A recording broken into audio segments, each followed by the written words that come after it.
figurantes, avec des poses attirantes, mêlées au ton criard des heures, resplendit au fond des décors la nudité des figurantes. Les vieux massieux aux mains errantes serrent leurs voisines plus fort, quand sur le truc au lent effort passent les robes transparentes et les tuniques enivrantes de peau d'âne et d'excelsior, sortissant au fond du décor la nudité des figurantes. Les serrures récalcitrantes des plus célèbres coffres-forts ont des bâillements de trésors devant leurs mines implorantes. Et dans des poses attirantes, mêlées au ton criard des heures, la grâce ferte de leur corps, autant de chutes fondérantes, aux machinistes de décors, amants aimés des figurantes.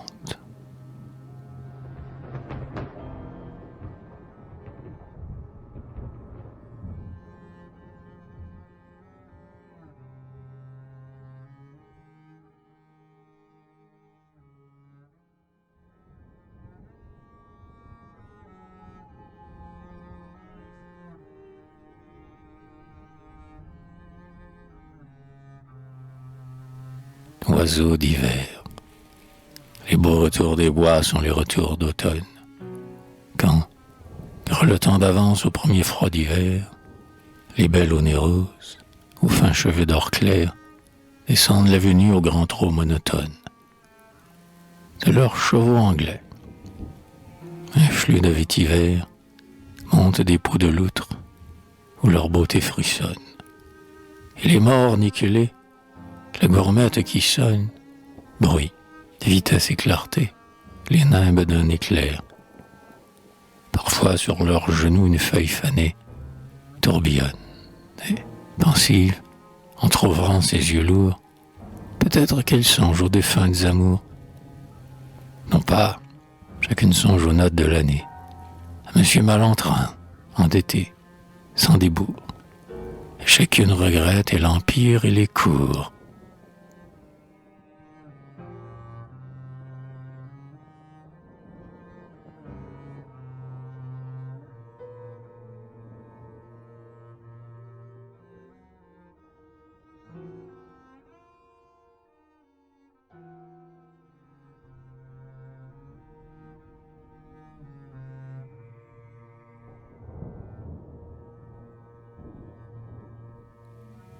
Princesse, les journaux du matin ont appris la nouvelle.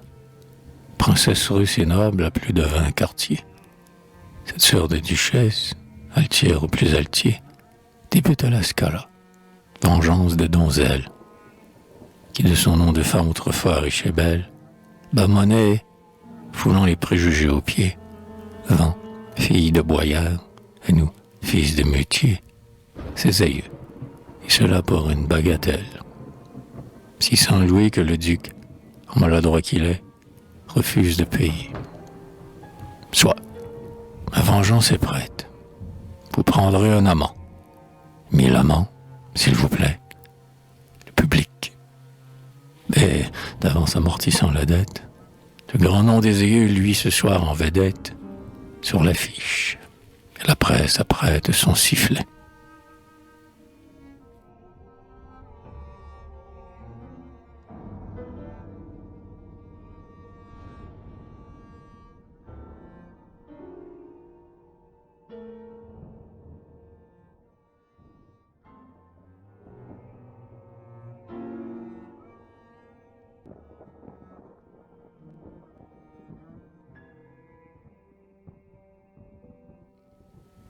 Voleuses, on ne les verra plus. Elles ni les frôleuses, traînent de satin blanc ni les fins tissus d'or, dont la mère et les filles ornaient hier encore les balles du président, car ce sont 2 voleuses. Le père ayant été chirurgien-major dans l'armée, on a fait au nom la faveur rare de ne pas envoyer la fille à Saint-Lazare et la mère au dépôt. Mais c'est peut-être un tort, car la mère aujourd'hui vit aux frais de la fille, horizontale rousse au feutre empanaché, et qui ne vole plus sa robe au bon marché. Ce qu'on vole aujourd'hui, c'est le fils de famille. C'est le mari galant, sa femme arrachée, car c'est sa nudité charmante qui l'habille.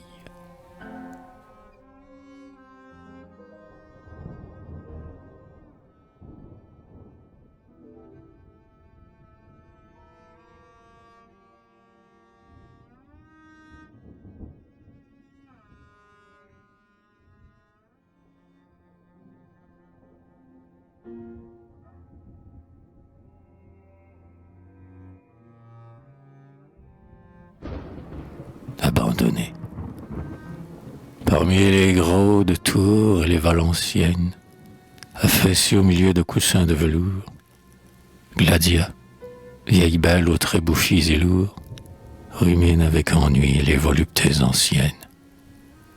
Riche et noble et parmi les plus patriciennes, elle a connu jadis de superbes amours, mais à ses vieux désirs les hommes restent sourds.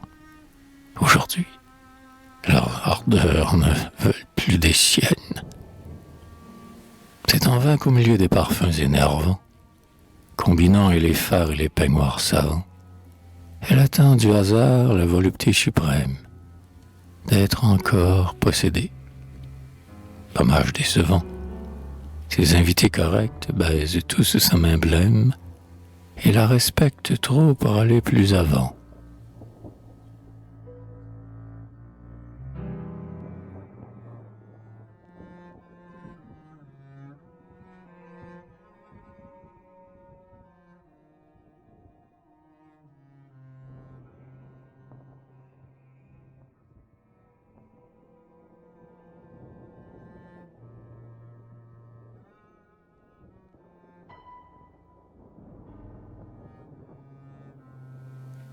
Étoile, avec des corses plans et fins de libellules, tout le corps de balai, craintif et palpitant.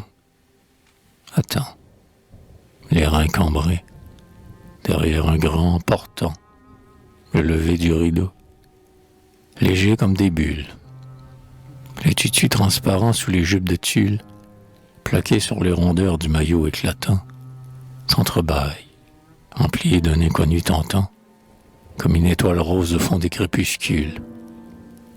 Les chignons allumés, comme autant de points d'or, se détachent en clair sur le bleu du décor. Déjà le lourd rideau se lève avec un râle, et les gilets en cœur, clairsemés dans la salle, brusquement redressés sous le rude qui les mord, serrent d'instinct les dents sous leurs moustaches pâles.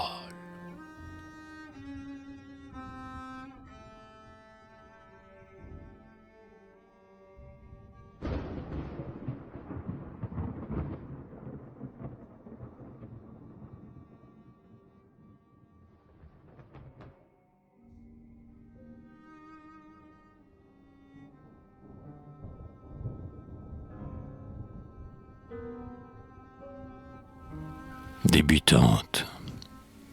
Ouais, chantent des voix lointaines. Ouais, répondent les bassins. L'acte second commence et dans les bleus frissons d'étoiles, simulant un bois sacré d'Athènes, parmi le frêle laurier rose et les marjolaines, Titania la blonde et les folles chansons des gais lutins, rôdeurs familiers des buissons, s'éveillent, remplissant l'air de leur turlutaine.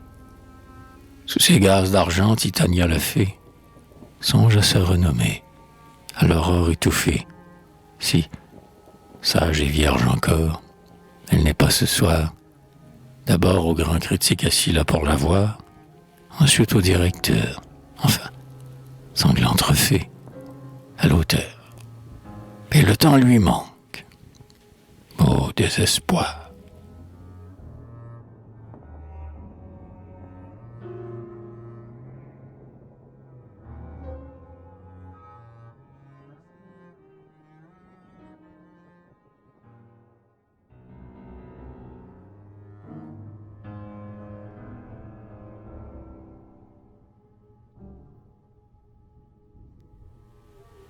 Amour pur.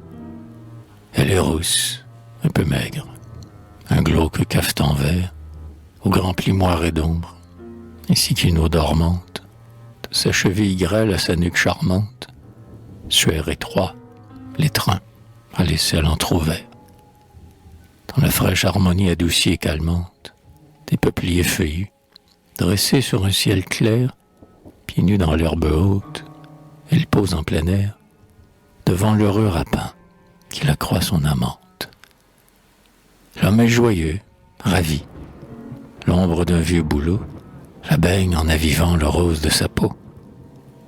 Elle songe à Montmartre où, sous le froid qui tue, chétive, en waterproof, en souliers prenant l'eau, elle faisait le cœur, adorée battue, par la terreur d'Ivry. Rouquin dit Bonnetou.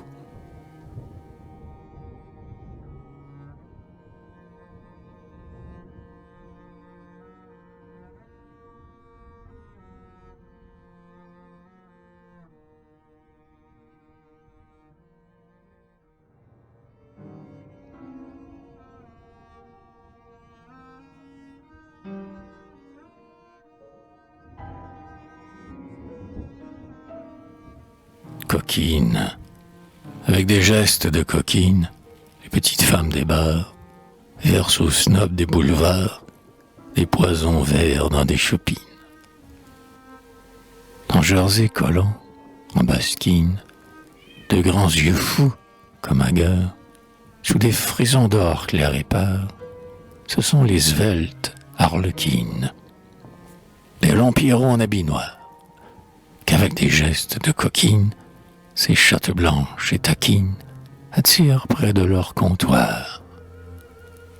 Leurs mains perversement câlines en servant d'heureux hasard, et leurs bouches rouges de phare ont des paroles si félines qu'on y fout de ces libertines qui, raillant dans le chaud boudoir, l'entreteneur en habit noir, une fois seules, les coquines s'entrebaisent en colombine, les seins nus devant leur miroir.